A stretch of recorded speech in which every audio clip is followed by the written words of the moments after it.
Nada más tocar suelo dubaití, el Lendakari ha vuelto a tomar altura. 832 metros exactamente, la altura que tiene el Burj Khalifa, la torre más alta del mundo y que ha ofrecido una visión panorámica de lo que es Dubái a los miembros de la delegación vasca que estos días visitan Emiratos Árabes y Qatar. Tras esta visita de cortesía, el Lendakari ha iniciado una apretada agenda de reuniones y encuentros en los que ha presentado a Oriente Medio la propuesta de país que tiene Euskadi para convertirse en aliado estratégico de uno de los mayores potenciales inversores del planeta.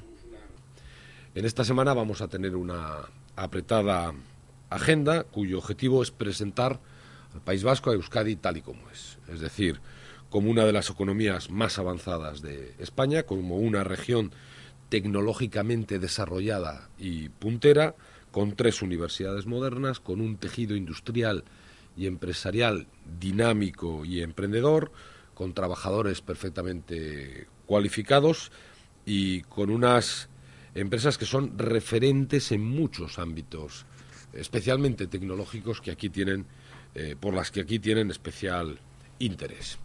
Tras reunirse con la Cámara de Comercio de Dubái, quien ha reclamado ampliar los ámbitos de colaboración entre Euskadi y Dubái, el Lendakari se ha entrevistado con Sultan Ahmed Al-Jaber, responsable del proyecto Masdar City, la primera ciudad 100% ecológica del mundo.